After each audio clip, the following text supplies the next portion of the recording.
17, she was sold for 10 coins until the alpha vampire said, "I'll pay with eternity." Chapter 1. The Price of Nothing. She begged for death, but death sent her something worse, someone who refused to let her die. The basement of Volkov's warehouse smelled like rust and regret. Maya pressed her spine against the concrete wall, feeling the cold seep through her thin dress, the one they'd forced her into 3 days ago. 10 coins. That's what her uncle had sold her for. 10 coins and a bottle of vodka he'd drunk alone in their apartment while she screamed upstairs. The men who'd bought her weren't looking for conversation. They were looking for compliance, and when she wouldn't give it, they'd chained her to a radiator in this place where light died at the entrance. She was 23 years old. She'd wanted to be a translator. She'd read Dostoevsky in the original Russian, understood the weight of suffering embedded in every sentence.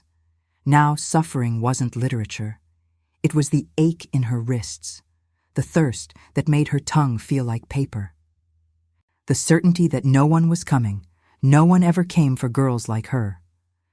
The door above opened. Footsteps, multiple voices, crude laughter. Maya pulled her knees to her chest, made herself smaller, invisible. It was the only defense she had left. But the footsteps stopped. Then, silence. The kind of silence that precedes violence or mercy, and she'd learned there was rarely a difference between the two. A single figure descended the stairs, not one of the men, something else entirely. He moved like air moves, present but invisible until it affects you. His face caught the dim light filtering through a basement window. Sharp cheekbones, eyes the color of old amber, skin so pale it seemed to glow against the darkness.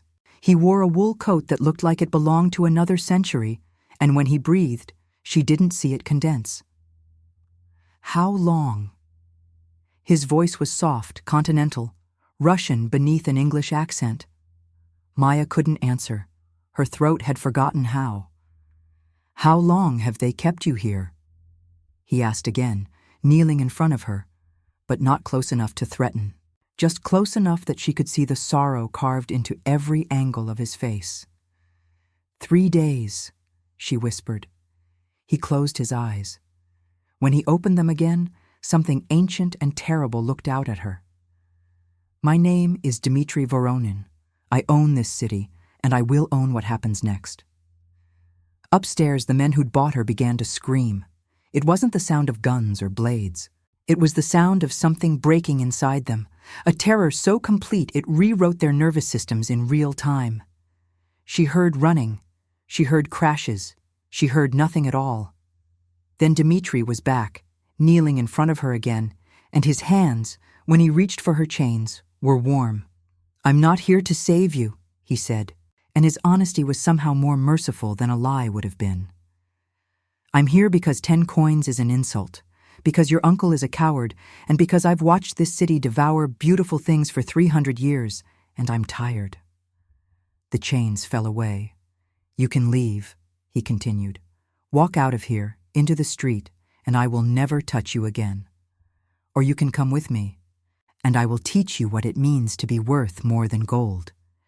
But you should know, I don't offer salvation. I offer hunger. I offer teeth.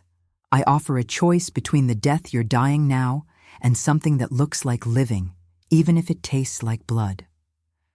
Maya looked at her wrists, already bruising. She looked at this man who moved like he'd forgotten how to be human.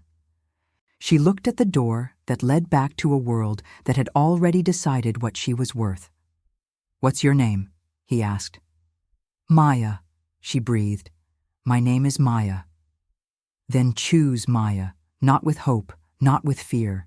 Choose with whatever part of you is still alive." She reached for his extended hand. The moment their fingers touched, the basement filled with a light so red it looked like the world was bleeding.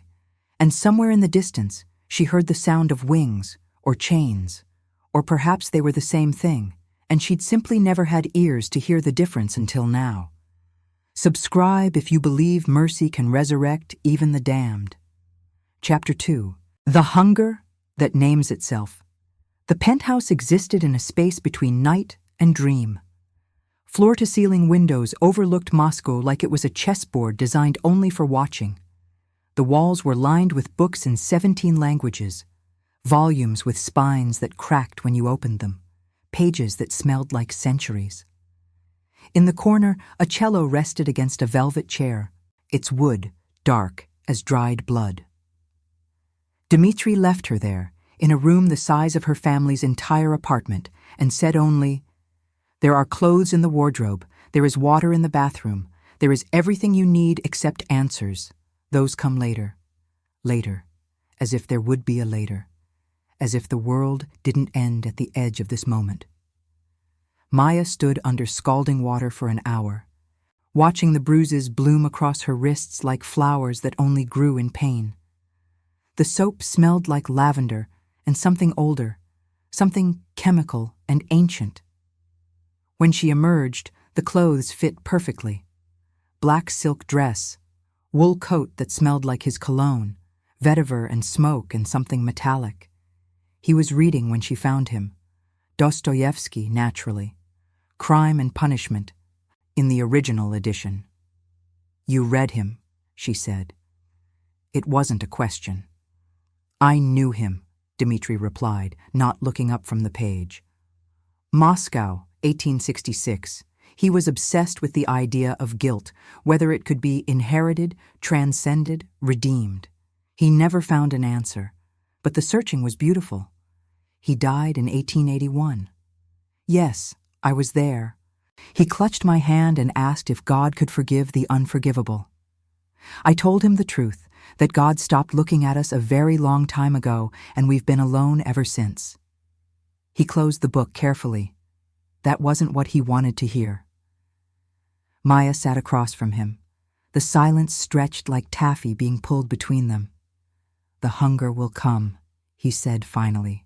"It starts as a whisper, a dryness in the throat that water can't touch, a sharpness behind your eyes that makes light itself taste like copper. You'll notice your heartbeat has slowed. You'll feel cold even in warmth. These are not symptoms of illness, Maya. These are symptoms of becoming." Becoming what? She already knew. Some part of her had always known. Immortal, like me. The virus, because that's all it really is, a virus carried in blood and choice. It rewrites you at a cellular level. The transformation takes 3 nights. After that, you'll need to drink blood, or you'll decay from the inside out. Every hour that passes without it, you'll feel pieces of yourself dissolving. It's the most elegant torture imaginable. Why would I choose that? Because dying is worse. Because your uncle is still alive, and so is the man who bought you, and so is every person who decided your life was worth 10 coins. And now they'll spend the rest of their very short lives knowing there's something that hunts them that they can't kill. He leaned forward. Vengeance is the drug that makes immortality bearable. Maya's hands were shaking. "I don't want vengeance. I want to forget." "No one forgets." His amber eyes caught the lamplight. "We just learned to make the remembering mean something. A woman I loved once, 300 years ago, she was taken the way you were taken. She chose to become like me so she could burn down the empire that did it. She's still burning in her way, still choosing every single night to make her survival an act of rebellion." "What happened to her?" "She's still alive, still hunting, still beautiful in her rage." He stood, moved to the window. The city sprawled beneath them like prey. "The transformation begins at midnight. The pain will be exquisite. You'll feel your bones rearrange themselves. Your teeth will sharpen. Your senses will expand until every heartbeat in this city sounds like a symphony. By dawn, you'll be something new. And if I can't handle it, then you'll beg me for death and I'll refuse you because I didn't pull you out of that basement to watch you choose to leave it." His voice was steel wrapped in velvet. "You are mine now, Maya. Not because I own you, but because I've decided to witness you. And I don't watch things die." The clock on the mantelpiece began to chime. Midnight. The hunger arrived like a blade between her ribs. Chapter 3. The taste of becoming 3 nights. He hadn't lied about that. The first night, her bones tried to remember being different shapes. She lay on the marble floor of his bathroom, alternating between scalding baths and ice showers, screaming silently because sound had become impossible. Every vibration in her throat felt like swallowing broken glass. Dmitri sat outside the door. She could hear him breathing, slow and patient, like a man who'd learned to wait the way other people learn to walk. "It gets worse before it becomes bearable," he said through the wood. "This is your body learning that it's no longer bound by human rules. Every cell is dying and rebuilding simultaneously. It's simultaneously death and birth and something that has no name." By the second night, she could see an absolute darkness, not the vague shapes that human eyes construct, but perfect clarity. Every crack in the plaster, every dust mote suspended in the air, every hidden thing made visible. She tried to scream again, but her voice had changed. It was deeper now, resonant, like it came from somewhere older than her throat. Dmitri brought her to stand before a mirror. "Look," he commanded. She barely recognized herself. Her skin had taken on a luminescence that made her look like she was glowing from inside. Her eyes were no longer brown. They were gold, like his, and they reflected light the way a predator's do. But it was her teeth that made her understand. The canines had lengthened into something delicate and devastating, designed for one specific purpose. "This is what you are now," he whispered. "Not a monster. A clarification. Everything human in you that was soft is now strong. Everything that was vulnerable is now predatory. The world will recognize what you are and choose between fear and worship. Choose neither. Choose hunger." The third night was the worst because it was beautiful. They stood on the balcony overlooking the city, and suddenly she could hear everything, every conversation, in every apartment, every heartbeat in every room, every drop of blood moving through every vein in this metropolis of millions, and it sang to her, a symphony composed in crimson. "Now," Dmitri said, and his voice carried a weight that made her knees bend. "Now you choose whether this hunger owns you or you own it." He handed her a phone. On the screen, her uncle's address. "I could do this for you," he said. "I could burn that building down with him inside it. But that would make you a passenger in your own redemption, and I don't believe in passengers.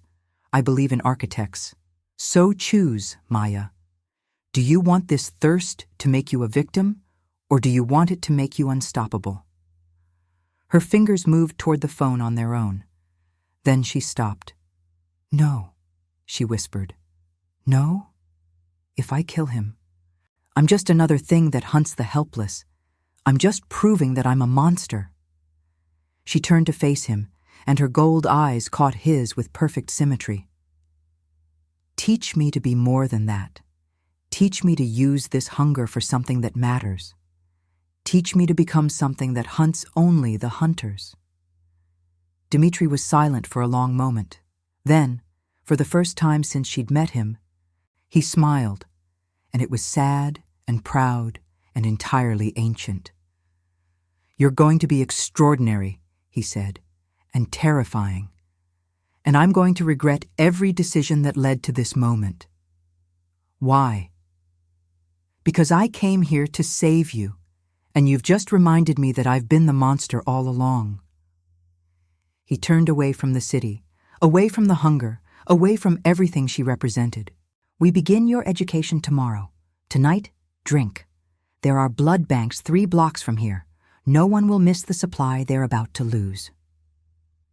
As she descended from the balcony, and yes, descended, because gravity had become a suggestion rather than a law, Maya realized that somewhere in the last 3 nights, she'd stopped being a victim. Now she was becoming a choice. And now, I invite you to leave a trace of your presence in the comments. Tell us where in the world you're watching from, and the exact hour you hear this story. We wish to know how far these immortal confessions travel, and at what moments of the night they find you. Chapter 4. The Price of Protection. 6 months.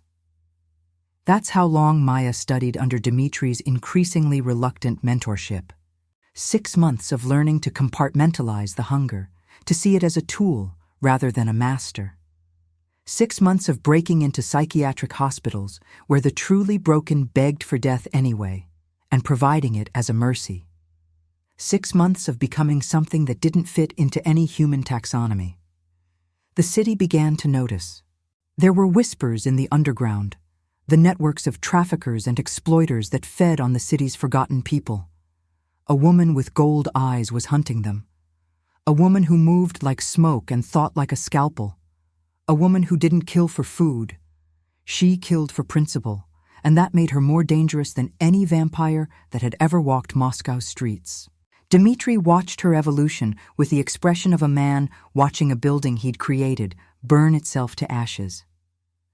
They stood in his library one autumn evening, the kind where the light turned everything the color of old gold, and he told her the truth she'd been avoiding.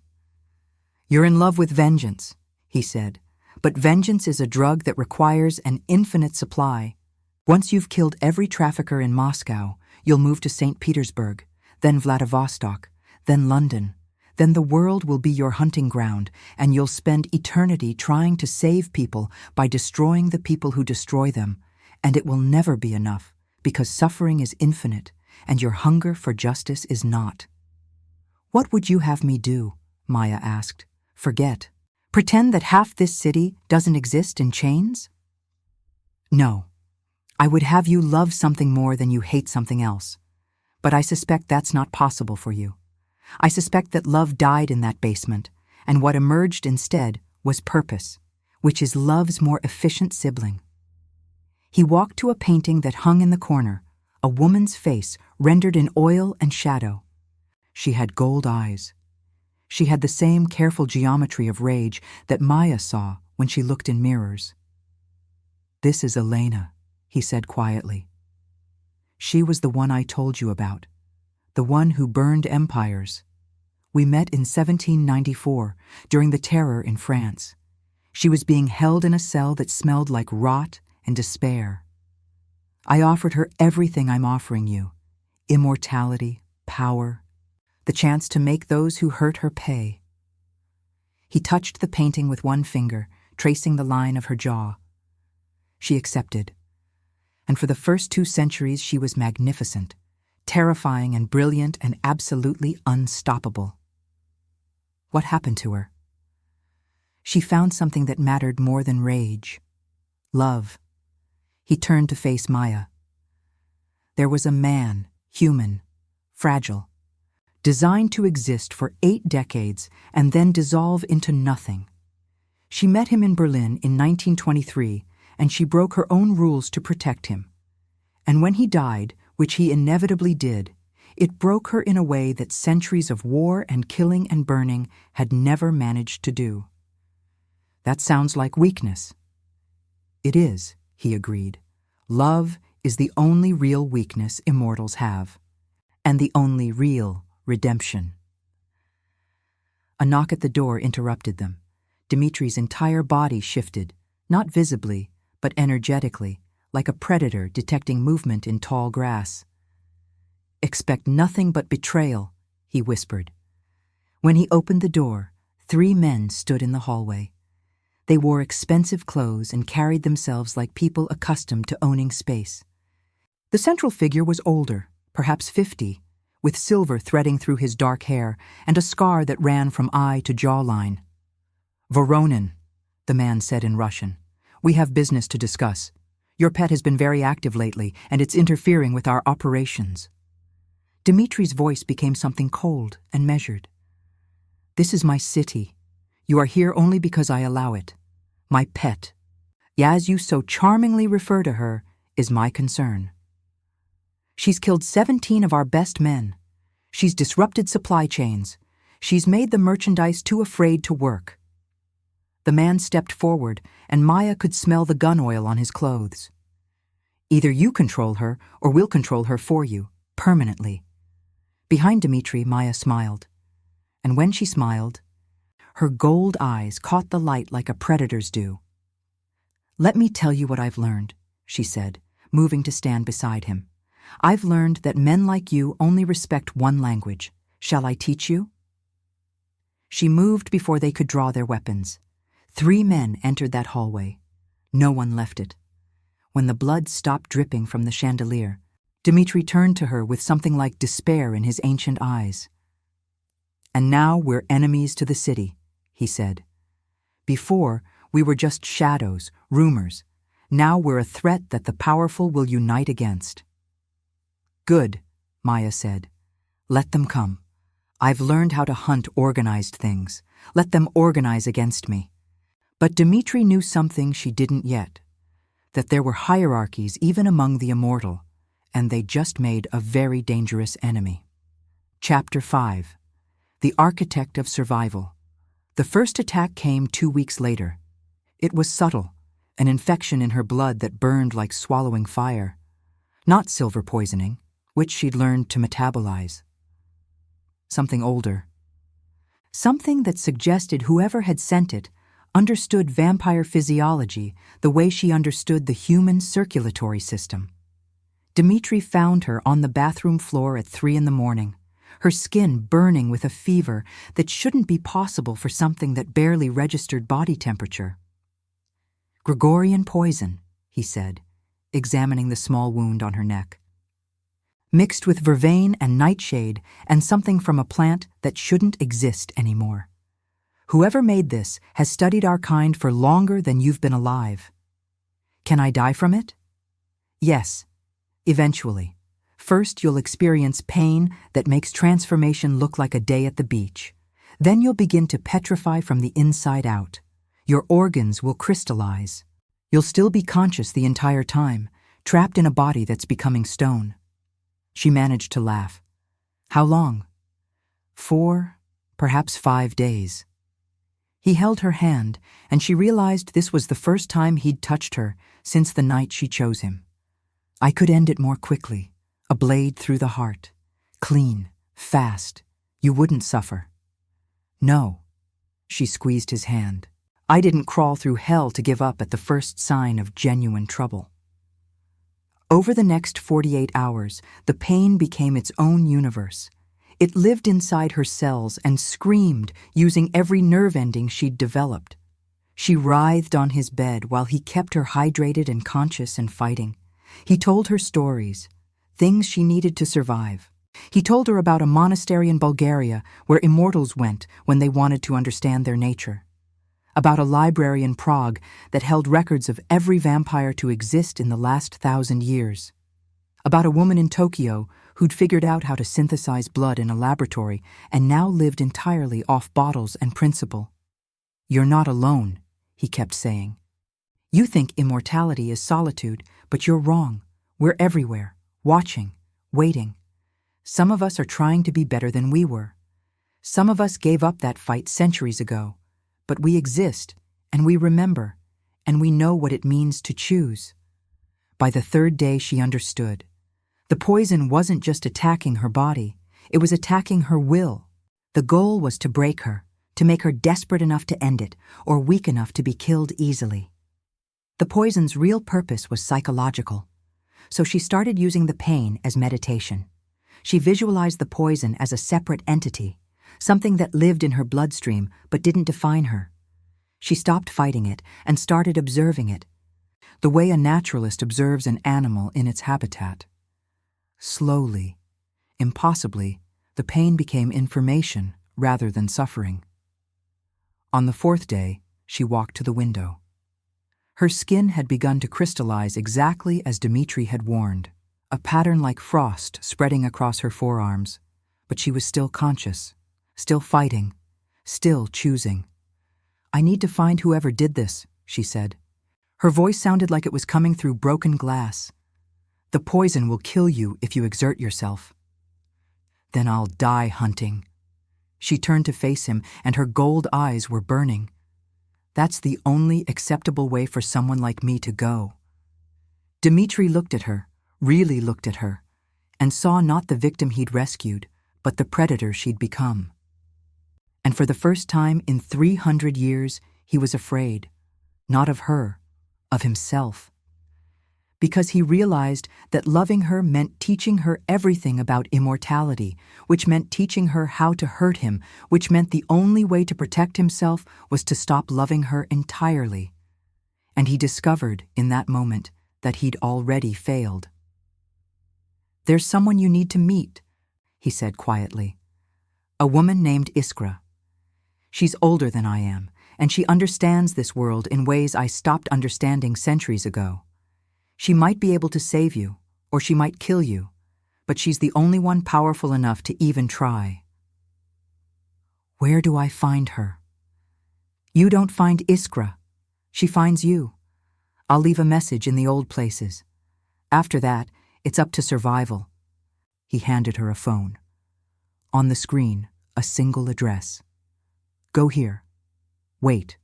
And if she doesn't come in 3 hours, use the gun in the bedroom to finish what the poison started. And if she does come, then you become part of something larger than survival. You become architecture." He kissed her forehead, the first affection he'd allowed himself since the night he brought her to his home. And when she left, he realized he was weeping for the first time in 300 years. Chapter 6. The Covenant of Eternity. Iskra arrived like a ghost, materializing in cold air. One moment, the warehouse was empty. The next, she was there. A woman who might have been 30 or 300, with silver hair braided to her waist and eyes the color of morning frost. She moved like she'd forgotten how to interact with physics as most creatures understood it. "Dmitri," she said, examining Maya's crystallizing form with clinical precision. "Still collecting broken things, I see. Can you help her? Perhaps. The poison is exquisite. Whoever made it understands our nature better than most of us understand ourselves." She traced a finger down Maya's forearm, and where she touched, the crystallization reversed itself. "It's laced with something alchemical, something that rewrites cellular memory. The goal wasn't to kill her. It was to trap her in a specific state of transformation. A butterfly caught between caterpillar and flight. Why would anyone do that?" "Because," Iskra said, turning to face them, "she's become dangerous to the balance. There are forces in this world that maintain the status quo. We have treaties, arrangements, understandings. Certain vampires hunt traffickers. Certain humans hunt certain vampires. It's all a dance, choreographed by those of us who remember when immortality was new and terrifying." She knelt beside Maya's bed. "I can save you," she said, "but the price is covenant. You become part of the order. You answer to laws written before your great-grandmother's great-grandmother was born. You hunt only what we approve. You love only what we allow. You become less free, but infinitely more protected. And if I refuse?" Then the crystallization continues, and in 72 hours, you become a statue. Conscious, feeling, trapped forever in stone. Maya thought of Dmitri's face when she left him. She thought of the basement where she'd been sold for 10 coins.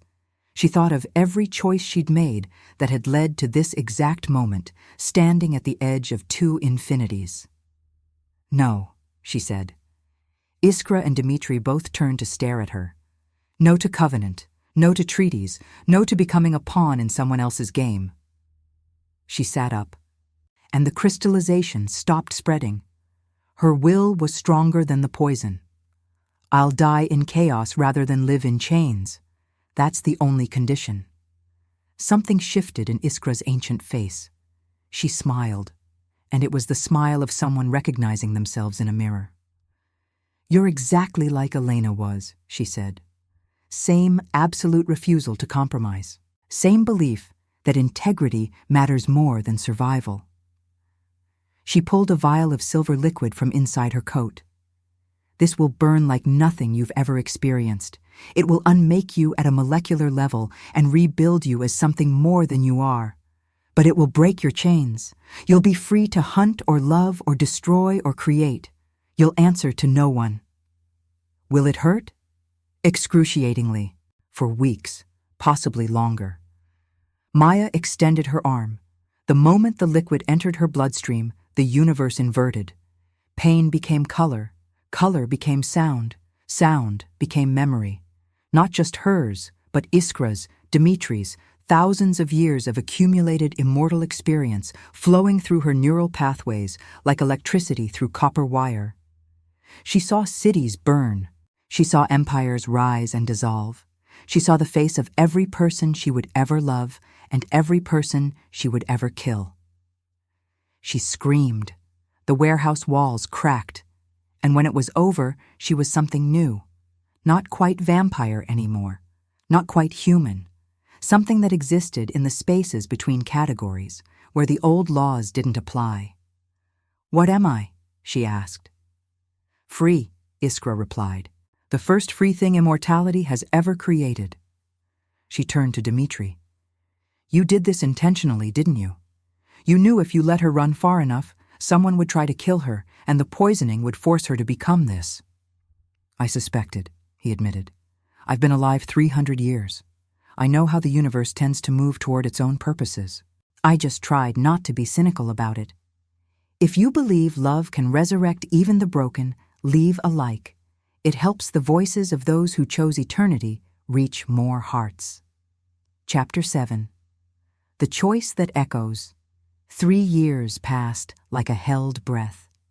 Maya moved through the world like a ghost with permission, neither fully vampire nor entirely human, existing in the margins where the old rules didn't quite apply. She hunted. She learned. She built an empire from the spaces between spaces, creating sanctuaries for people the world had forgotten. Dimitri watched from a distance, the way an architect watches a building finally complete itself. They met once every 3 months, in cafes where time seemed to move differently. They never spoke of love, but love existed in the geometry of their silences. They were 2 creatures from different epochs, choosing to share a finite number of moments in an infinite existence. One such evening, in a cafe in Prague, Dimitri told her the final truth. "Iskra called me," he said. "There's a war coming. Something ancient is stirring in the east. Things older than vampires. Things that remember when we were just animals afraid of our own shadows. Will we survive it? Some of us. Not all." He reached across the table and held her hand. "I want you to know something before it begins. When I pulled you out of that basement, I thought I was saving you. But what I was actually doing was creating a weapon, and then I watched you forge yourself into something I couldn't control, and I loved you for it even though it terrified me." "Are you telling me goodbye?" "No, I'm telling you that I understand now why Elena burned empires. When you love something that completely, sacrifice becomes irrelevant. You'd give everything, your immortality, your power, your freedom, to make sure that thing survives." Maya squeezed his hand. Outside, the rain began to fall, each drop reflecting the amber streetlights like liquid gold. "Then we'll survive it together," she said. "The war, the centuries after, whatever comes next.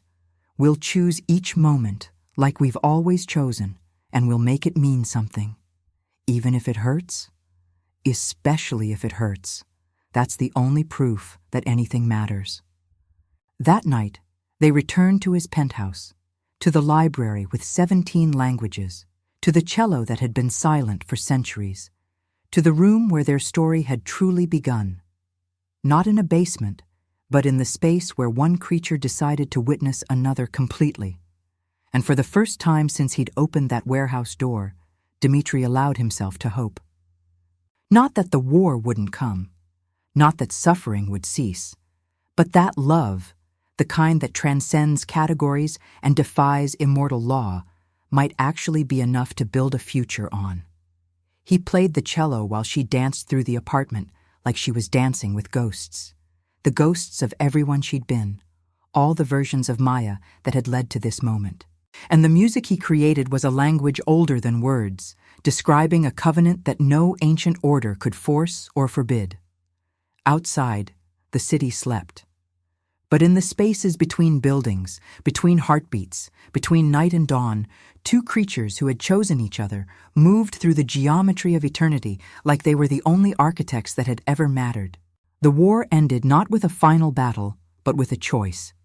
The ancient things from the east came exactly as promised, entities of pure chaos that fed on order itself. They came to unmake everything immortals had built, and they very nearly succeeded. Cities burned, bloodlines ended. The hierarchy that had maintained supernatural society for millennia crumbled like paper in water. Maya and Dimitri fought on opposite fronts, unable to protect each other, forced to trust that the other would survive through sheer will and tactical brilliance. It was in the second-to-last battle, in the ruins of what had been a monastery in Bulgaria, that Dimitri fell. Not to the ancient things, but to one of his own kind. A vampire who'd sided with the chaos entities, believing that true freedom meant destruction of all order.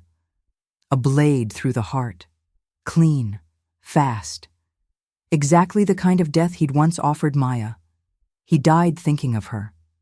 Maya found him 3 hours later, still warm with the last moments of immortal blood. The grief she felt wasn't human sadness. It was something vaster. The howl of a creature that had been given infinite years and then had those years truncated by the finite cruelty of violence. She knelt beside him in the ruins and did something vampires weren't supposed to be able to do. She wept. But as she wept, something shifted in her nature. The thing that made her neither vampire nor human, the component of her that Iskra had forged from poison and alchemy, began to glow. It spread through her bloodstream like liquid starlight, and she understood suddenly what she was capable of. She gathered his body in her arms and ran, not toward help, not toward safety, toward the one place that might exist in the space between life and death, where the rules were written not by ancient orders, but by will itself. The threshold, they called it. A place most vampires spent eternity searching for and never found. A liminal space where transformation was still possible, where resurrection wasn't impossible, just prohibitively expensive in terms of sacrifice. Maya walked into that space carrying 300 years of vampire history in her arms. She offered everything she had, her power, her immortality, her freedom, the future she'd fought so hard to build. She offered it all as payment for a chance that shouldn't exist. And something in that liminal space decided to accept her offer. When she returned to the material world, Dimitri was breathing, not like a human, like something caught between existence and absence. And Maya realized what she'd done. She'd made him mortal. She'd taken an immortal and forced him back into the category of creatures that could die, could age, could experience finitude.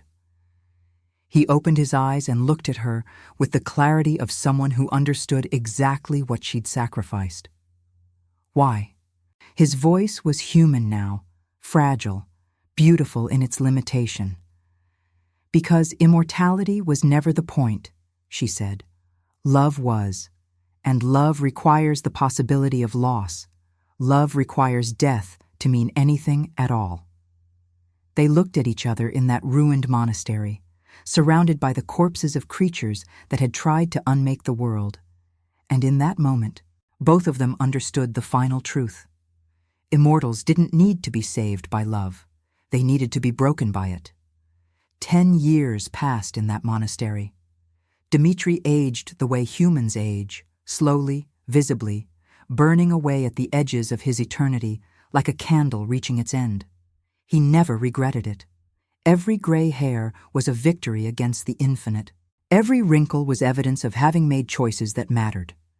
Maya remained unchanged, because the price she'd paid meant she couldn't go back to what she'd been before. She was frozen at the moment of sacrifice, a living monument to one simple fact, that love meant choosing the finite over the infinite, choosing pain over safety, choosing another creature's survival over your own transcendence. On the night that Dimitri died, really died, completely mortal. He took her hand and said something that she knew would be her last memory as a creature who could still remember dying people. Every immortal was once someone who chose not to die. You chose to die so that I could live. That means you're not immortal, Maya. You're something far more rare. You're redemption in motion. You're mercy that moves. And then he was gone. She stood at his grave for 7 days and nights, a creature neither living nor dead, neither human nor vampire, neither free nor imprisoned. She was the architecture of sacrifice, built from her own dismantling. But in the years that followed, something unexpected happened. Others like her began to appear. Creatures who'd loved something more than their own eternity and had paid the price. Creatures who existed in that liminal space, impossible and paradoxical and absolutely necessary. They found each other in the spaces between cities, and they built something that had no name in any language. A covenant, not of order, but of choosing. Not of rules, but of radical, ongoing consent. Maya became their queen, not through dominance, but through absolute refusal to command anyone to choose her vision. She was simply the first who'd done it, the one who'd shown that resurrection wasn't about returning to what you'd been. It was about becoming something entirely new. And every night, in the space between dusk and darkness, she would stand on a balcony overlooking the city, any city, all cities, and remember a man who'd been immortal until he chose to love her. She would remember that he burned away like a candle, and that this was the most beautiful thing she'd ever witnessed. She would remember that mercy doesn't save you. Mercy resurrects you as something fiercer. Subscribe if you believe mercy can resurrect even the damned. Comment eternal if you'd trade your soul for love that heals. Like if you believe even monsters deserve a second chance.